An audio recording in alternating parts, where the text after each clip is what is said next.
Ahoy there, matey! Joining us for this new Dakota Boys Talk Movies we have here for you. I'm Double Peg Leg Steve. I got nothing. How's it going tonight, people? Welcome to Dakota Boys Talk Movies, where we are not going to talk like pirates the whole time. Because, first off, I don't have enough Hall's cough drops for that. And second off, nobody wants to hear that. You honestly sound like Krusty Krab or Mr. Krabs. Well, that's a compliment because that means I sounded like Clancy Brown. The only time anyone has ever said that. Yes. So glad I sound like the guy from Highlander. Yes. I've always wanted to sound like Clancy Brown. That's actually been a lifelong dream of mine to be compared to Clancy Brown in height, in belly, in Mr. Krabs' appeal.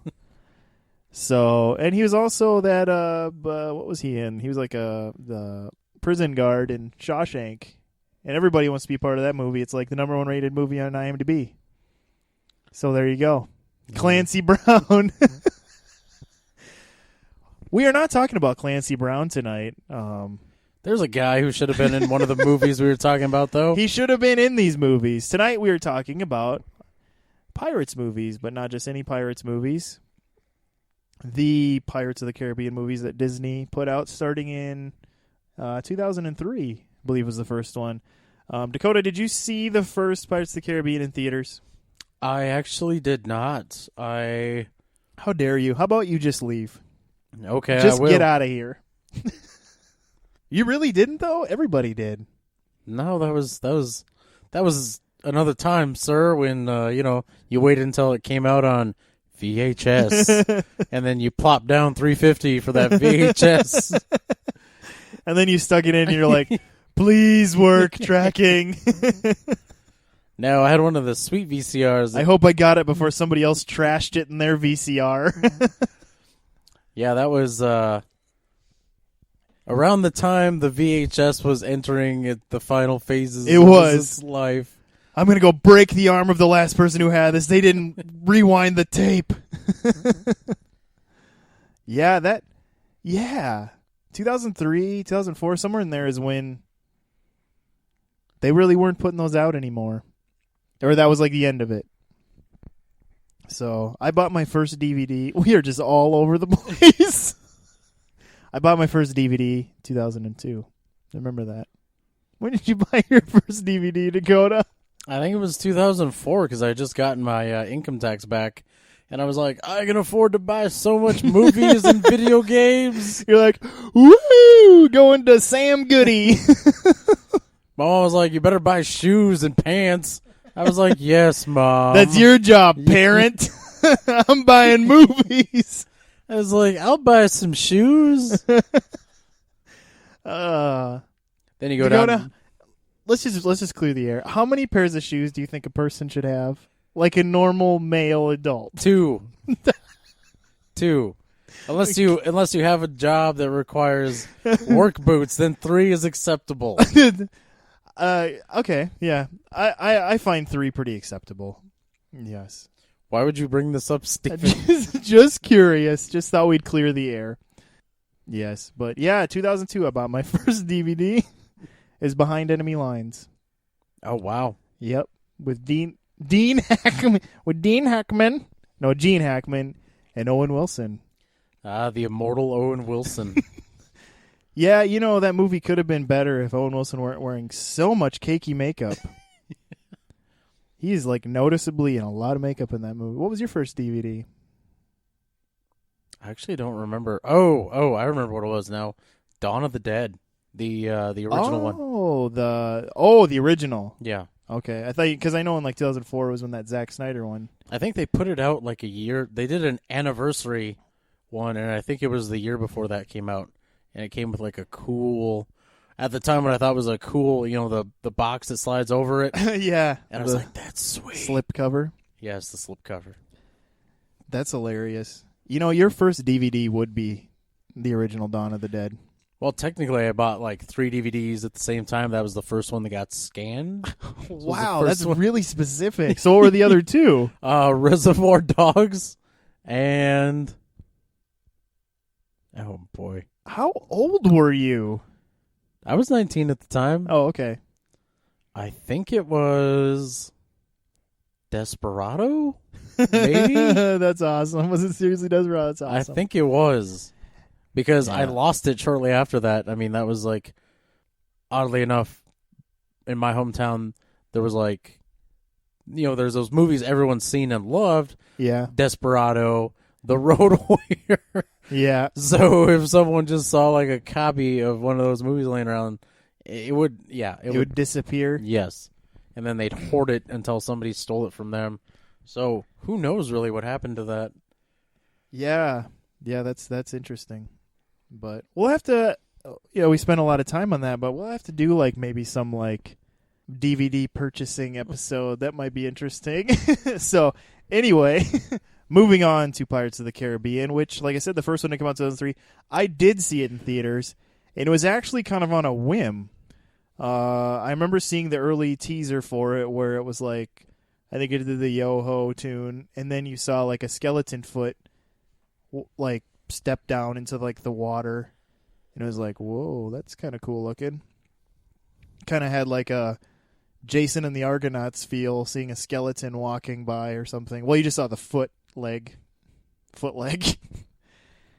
And then I remember we were just in town, I was in high school, and my buddy and I were kind of like, hey, you want to go see that movie? It might be good, whatever. And we went, and maybe that's what made it seem so awesome, was that we had no expectations. It was like, wow, it was a really good movie. And really enjoyed the first one. I thought Johnny Depp was awesome as Jack Sparrow. It was the first time I really liked Johnny Depp in a movie. Sorry, all you Ed Wood and Edward Scissorhands fans. And Benny and June, we know you're out there. But first time I really liked him. And then, of course, I had known Orlando Bloom from the Lord of the Rings movies that were coming out, or had just come out in that same period. And it was like, hey, it's Legolas. He's in another movie. And then it was the first time I remember seeing Keira Knightley in a movie, although I found out later she was the decoy queen in Phantom Menace. But it's the first time I really remember seeing her because I didn't see Bend It Like Beckham. But I really enjoyed it. It was just a fun adventure movie. And then found out, of course, that they were going to make more, and they ended up making 3 more. And then, of course, the reason we're talking about it now is that this summer, a 5th one is coming out. And we had a listener to the show, a.k.a. one of my brothers, say, hey, you should talk about the Pirates franchise since there's another one coming out. So this one's for you, Doug. So it's interesting anybody would really want to hear about this whole thing in the first place because it's not that old.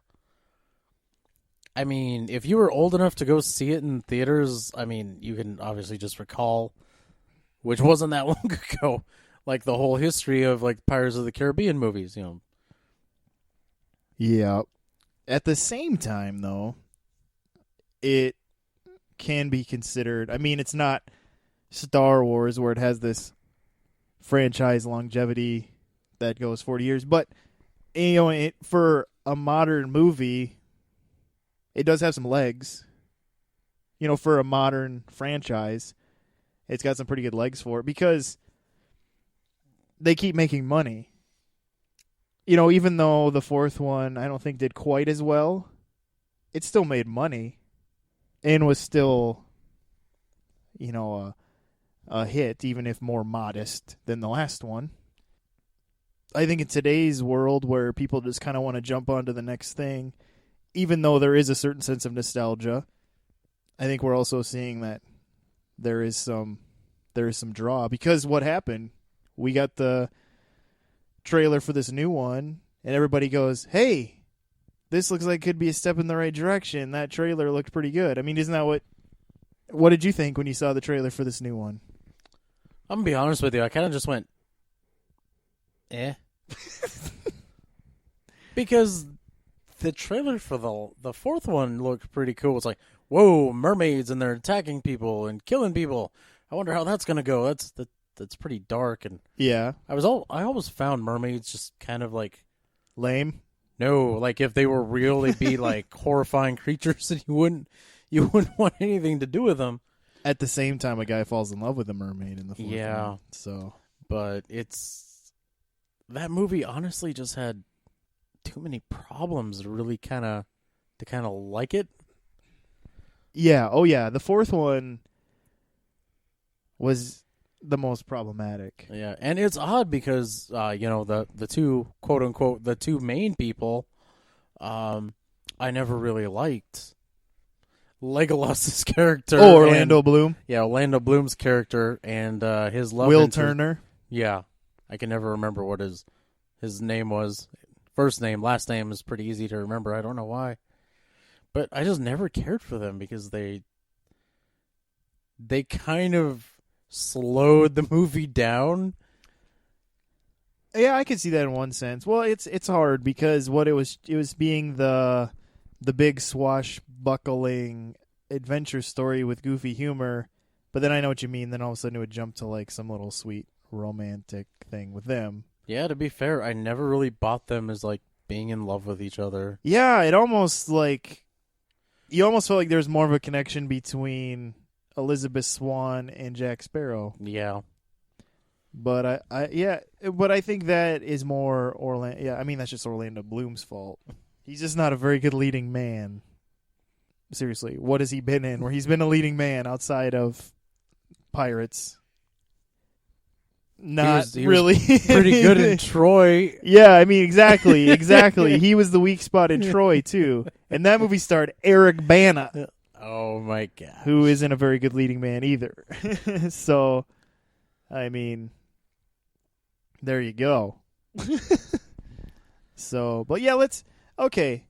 But when you saw the first one, what did you think? What did you think? I actually thought it was pretty good. Besides the two I keep saying main characters because it seems like Jack Sparrow was really the main character. Like he just encountered these people while he was on an adventure. It's kind of weird because in the first one you don't know how to classify him. Yeah. He's kind of the main character, but then he also feels like he could be the supporting character. Because you don't know what he is. Like, what was he nominated for? Best Supporting Actor? When he got that Academy Award nomination for the first movie? Yeah. So, but he must have gotten that because he shared top billing, I suppose, with Jeffrey Rush and Orlando Bloom and Keira Knightley, I suppose. Yeah. Yeah, I don't know. Because in one sense, he's obviously the star. He's the reason the franchise is still around. But you like the first one a lot, anyway? I did. I thought it was... it had a lot of things going for it. It was funny. There was quote-unquote swashbuckling. Yeah. Which, I use that term not really knowing what it means. Like, where does that word come from? It's when you swash your buckles. Because they wore baggy pants. I don't know. Nobody cares. Well, I hate using words, phrases. Dakota, I don't know where they came from. Just go swash your buckles and get out of here. Yeah, I know what you mean, though. That is a weird word. People, does anybody out there know exactly what swashbuckling means, or do you just say it? How many words do you just say where you don't know what they mean? You feel like a jerk now, don't you? Like, if someone asked Indiana Jones or Luke Skywalker, well, hey, tell us about that one time. And they're like, you mean that one time I went on a swashbuckling adventure? You never hear anyone say that. It's only when someone's talking about a story or a movie. Why is that? That would be so great if you had an archaeologist come back and be like... So we discovered new dinosaur bones, and then the smugglers came on. We got into a little swashbuckling adventure there for a while. Oh, man. Oh, you have given me a new mission to use that word in a real conversation. Oh, God. If somebody out there knows it off the top of their head, you don't Google it, because I'll know. I'll know. Because I'll Google it. We have Google, too. Exactly. Oh, God. Wow, this show is off the rails. Anyway. Time to get back on track here. That Jeffrey Rush really played a cool villain, didn't he? Yeah, he did. He did. Well, and that's what I was going to bring up about these movies is that the first three were directed by Gore Verbinski, which before this, the only thing I knew him from was The Ring. The American remake of The Ring. And I believe he did a few other movies before that, too, obviously. But Pirates of the Caribbean is, I'm going to use it, so don't panic, a swashbuckling adventure, yes. But it has this kind of off-kilter, off-beat, like, in the way they do the humor and in the way they shoot things, he just feels like he's a very kind of offbeat director. You know what I mean? Like, you know how you know when it's a Wes Anderson movie because of how things are filmed and using the color orange or something? Like, it just feels like you know a Gore Verbinski. Like I could tell in the fourth one that it wasn't Gore Verbinski directing. Because it didn't have that same kind of just like off-kilter, offbeat kind of feel that he gave it.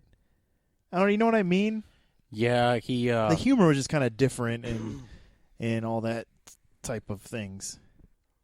I think it's kind of just because he maybe has like a really dry, sick sense of humor. Yeah, there it is. Maybe that's what it is. It's kind of like, dry, sick. Those would be good words.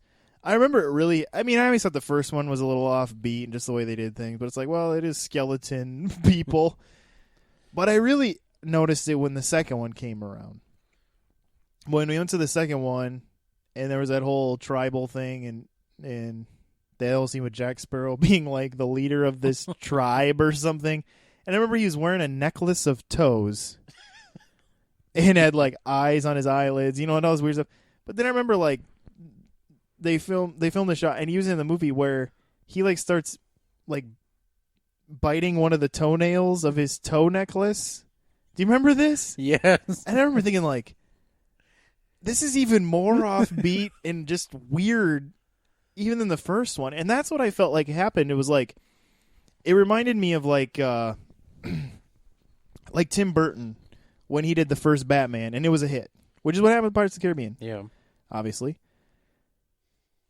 Then the second one came, and they were like, do whatever you want. You're the man. You made this work. Go for it. Just, here's all the money we have. Make it happen. And Batman Returns was really more Tim Burton-y. Like, it was kind of weirder than the first one. And I feel like that's what happened with these Pirates of the Caribbean. It's like, it just got weirder. Yeah. In all those ways. I don't think he had a hand in really shaping the script, though. Maybe that was something that they let him do in the other ones, tinker with the script, because that's what they let Tim Burton do. Oh, okay. And supposedly that's why you wound up with all these innuendo jokes in Batman Returns, which as a kid you don't get it, but as an adult you're like, they show this to children. Yeah, there was a lot. Well, I know, I remember that McDonald's was mad. Because McDonald's sold Batman Returns. You probably remember this, all those kids' meal toys. Yeah. They really sold that to kids, and then McDonald's was like peeved because that movie's pretty adult. Yeah. And I know that these movies were written by people who have done a lot of Disney things in the past. Was it Ted Elliott and Terry Rossio? I know they're the ones who kind of put this world together and have done a lot of screenplays for Disney. And you could kind of tell in the first one that they were setting up things for sequels where, because in the first one, you just know he has a quote-unquote broken compass, but he keeps using it. And you're like, why does he keep using this broken compass? Well, you find out in the next movies how it's like a magical compass that points to the thing he wants the most. And so the fact that it's never explained in the first movie, but he keeps using it, is like they were preparing for that possibility down the road. Like they were world building, I guess is what they call it.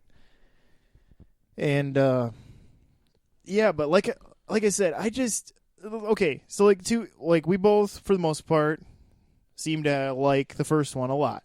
Yeah. Curse of the Black Pearl. Now we get into What's the second one called? Dead Man's Chest. And then At World's End were the next couple. These ones are still liked, but don't seem to be as well loved. What about you? Where are you at?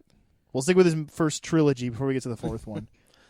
Honestly, I'm probably right in there. I don't really. I mean, they did some at the time what I thought were really cool things. The way they kind of had Davy Jones look like Cthulhu. His crew just being these monsters. The Kraken I thought was awesome, even though you kind of don't really see it. Yeah, it's kind of there, but it's one of those movies that pretty low on swashbuckling, like very low. The second one did have like one of the cooler swordplay sequences where they were in that wheel. Yeah. Like I don't know if it was a water wheel or something, and I mean that was probably one of the cooler swordplay fights that had goofy things going on where they kind of did that, but. Yeah, as a whole, I don't know. I liked Bill Nighy as Davy Jones, and I liked kind of what he brought. But yeah, as a whole, it was just not as likable as the first one overall. Yeah, seems like they were going more for humor. Yeah, but it's like we were talking about, or I brought up, it was trying to be like more humorous, but in that really offbeat, kind of twisted type humor. Yeah. And I think kind of what happens there is you have to, especially when you're making a general audiences movie, like these movies are made for like the lowest common denominator. Like get the most people to come. That's kind of what, but when you do the humor like that, you have to balance that beam pretty well, or it's gonna just kind of turn people off, And I think that's kind of what happened. And then I don't know. It seems like people find the third one a little more redeemable. It seems like I'm not sure why. If it has to do with just the storyline in general and kind of certain things wrapping up with love story and things like that, but maybe because the third one actually has an end. Well, that's what I mean, where things are kind of resolved. Yeah. If you could probably edit 2 and 3 together, just one giant movie. I've thought about that. Yeah, how those almost could be put together. Yeah. And it most likely probably should. That would make it a little more enjoyable. Because I think how long was the break between the two? It was like 6 months, maybe 8 months. Which if it is the case, then that would mean that there was a script that was just too long, and they decided to cut it in half, just to make 2 movies when they could have just got by with one long movie. Yeah, well, maybe. Yeah. Some of these young adult novels getting turned into movies, they're saying that they take that last book and split it into 2. That seems really unnecessary, but they do it anyway. And of course, people argue that it's just to get more money out of you. If you're going to see the first one, then you're going to go see the second one. Maybe that also played into it too. Yeah, maybe. They were a year apart. A year? Okay. The second one was July 2006, and the third one was May 2007. Okay. Because I knew the second one was in July because my wife's birthday's in July, and we had been dating for like 3 months, and I remember going to this her birthday weekend because she was a fan of the first one. So I saw this in the Millbank, South Dakota movie theater, the second one. Ooh, what was that like? I was okay with it because it was cheaper, and so it was fine. And I love going to. Not only do I love movies, but I love checking out new movie theaters. And so I'm okay if it's rustic, as long as rustic or hometowny. If it's cheap, it's kind of fun to check out some of those smaller hometown ones. I remember it was okay. Cool. But yeah, but at the same time, you were talking about putting them into one movie. I know the third one was almost 3 hours. Yeah, there's the problem there. I mean, granted, there was some filler there, a little bit. Yeah, a little too much. And maybe that was the issue. Was I don't know. There was just like something that I remember. I just don't have the same affection for 2 and 3 as I did that first one. Now we'll get to kind of an interesting thing that happened. So 2007 was the last. Now bear with me. I know it wasn't the last one, but it was kind of what we all thought was going to be the last one. 2007. Even though we should have known better. We should have known better. But part of it was that it was like, man, I'm surprised they got Johnny back for a third one. So everybody thought like, oh, Johnny Depp's done. Boom, done. Because everybody knew it couldn't happen without him. Well, then all of a sudden around 2010, they started talking about that they were going to make a fourth one. I remember that's what I started hearing about. Like, oh, a fourth one's coming, and Johnny Depp is back, of course. And I remember thinking, like, well, maybe this could work. If it's going to be just kind of a Jack Sparrow story, maybe they'll figure out a way to get out of this whole bootstrap Bill, Will Turner type thing and just kind of do a fun Jack Sparrow movie, which is what it was going to be. But then what happened was we got, in 2011, Pirates of the Caribbean on Stranger Tides, which ends up being, well, the main quest is they're lurking in weird places. They're looking for the Fountain of Youth, Jack Sparrow and Captain Barbossa, and at the same time,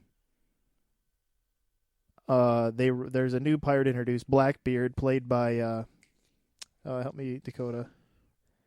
Oh man, I can think of his name, but it's not Ian McShane. Ian McShane, yeah, who played Blackbeard, and then Penelope Cruz was brought in too, and that's when I got worried.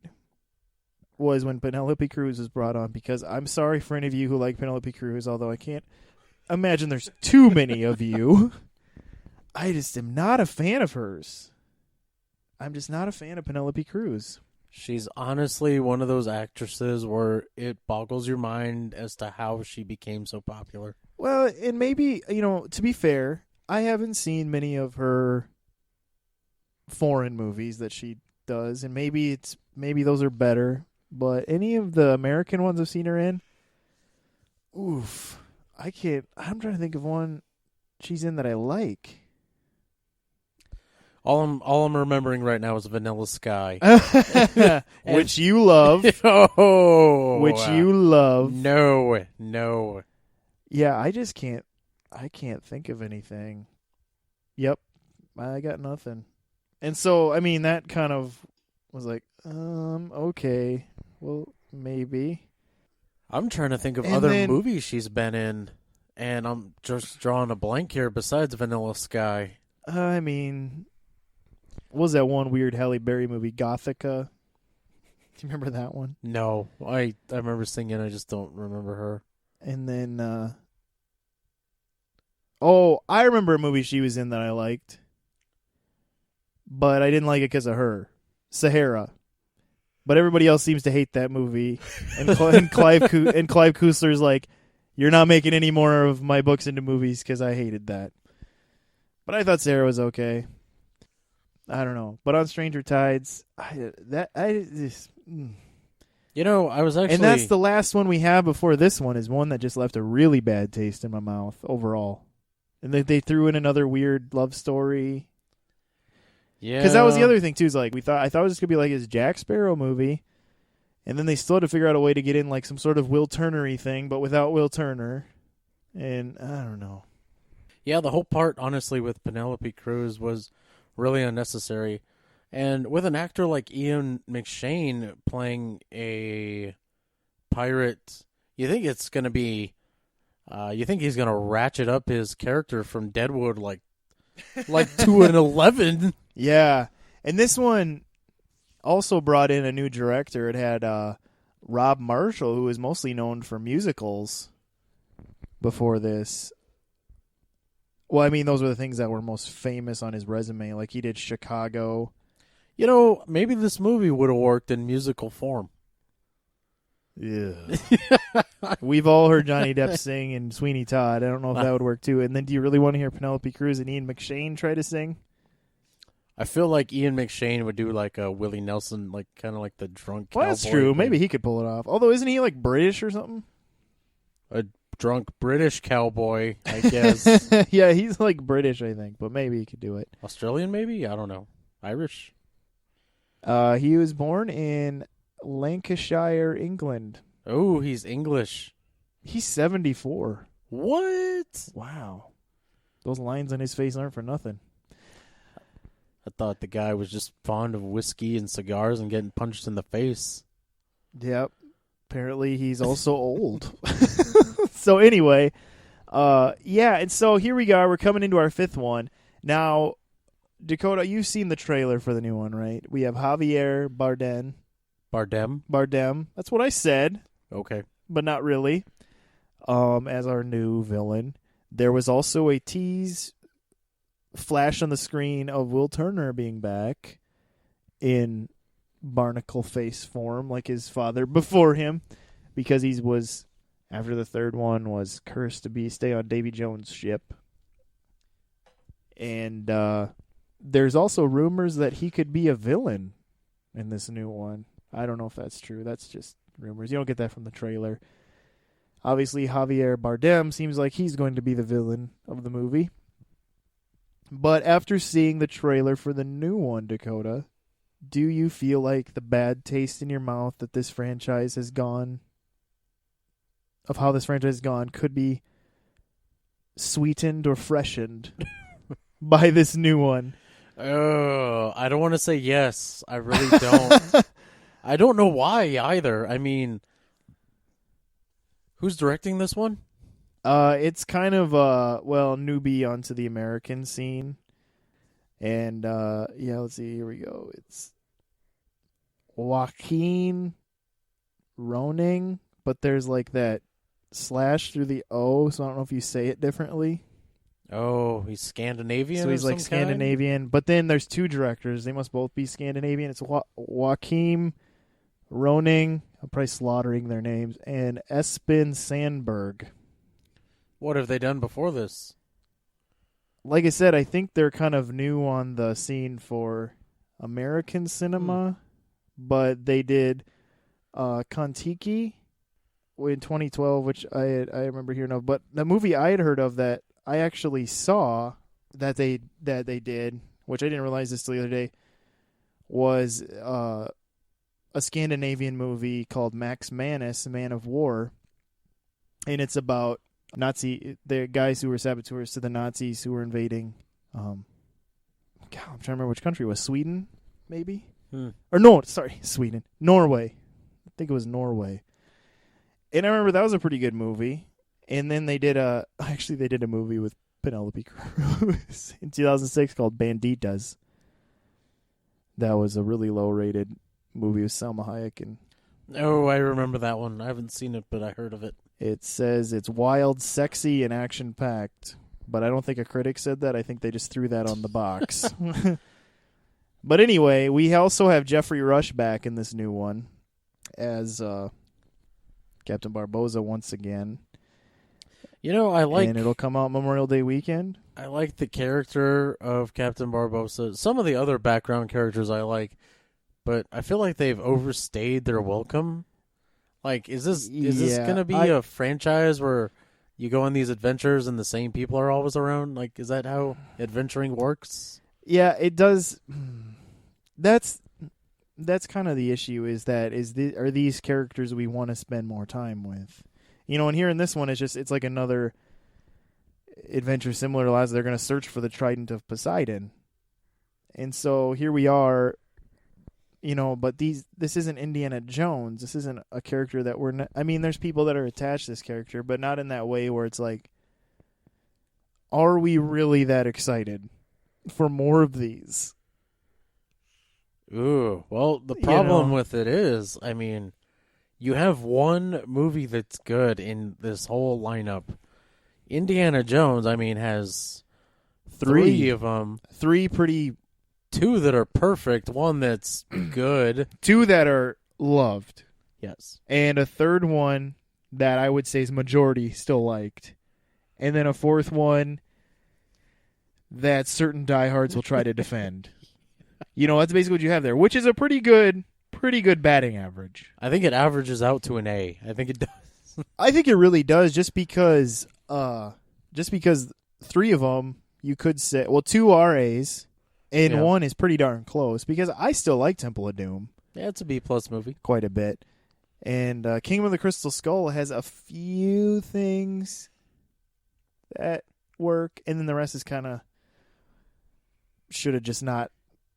No. Just no. Maybe we should see if we could get that on Rotten Tomatoes. Stephen Duncan. No. Just no.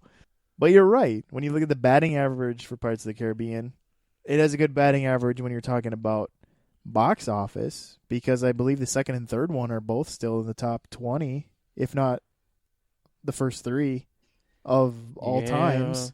Well, the problem with going by box office gross, I mean, movies that make a lot of money, you could say, were winners when they really weren't. But that's the thing, though. Is that why they're making more? Yeah. Because they know, like, okay, we'll poop $150 million out for this, but in the end, we're going to feast on $1 billion. I think that's really what it comes down to, no matter what the critics say, or even what general people think, because the general people maybe don't like it are still going to go. Yeah. I mean, are you going to go see this movie? Yeah, that's I don't know. But see, that's the thing. You're not, even though the batting average of this series is, we just established, pretty low, and even though you have a bad taste in your mouth, you're not just saying no. You're saying, I'm not sure. Yeah. And that's why it was made. If it's a really hot day and the AC isn't working in the house, maybe just to get away from the heat. But that's what gets it made, because nobody really says, I mean, obviously people are just not gonna go, but a lot of people who like movies and go to movies, they're not just gonna be like, I'm just gonna skip that one. They're gonna go, well, maybe, and that's why they get their money. Yeah. Because that's the sad truth, is I think even Johnny Depp is doing this one for money. I can't imagine he cares about being Jack Sparrow anymore. Yeah, I think he's been doing a lot of stuff just for money lately. Just for good measure, how about we rate every single one of these movies? All right. Grade? Yes. All right. Starting with the first one. Okay. What do you got? For the first one, I'll just go through them. First one, A-. Ooh, okay. All right. Second one, C. Understandable. Third one, C+. Just because there were certain things that made it a little bit better. Fourth one, D+. D+? Yeah. What? I just found it completely unlovable. Okay. Just, there wasn't hardly anything to love in it. So there was a slight tick up in the third, but then it went back down in the fourth, in my opinion. So for the most part, if you were looking at this on a line graph, it would be going down. Okay, where are you at now? All right. First one, B+. Second one, D. Oh, wow. Okay, you're going D. All right. Third one, B. Oh. Yeah. Wow. Fourth one had a cool battle scene at the end. I really liked it. Anyway, fourth one. Yeah, it did actually have a kind of a cool battle. Fourth one, I am giving a D only because I never saw the ending. Maybe that last 30 minutes was really great, redeemed the movie. Most likely not. Did you fall asleep? Yes.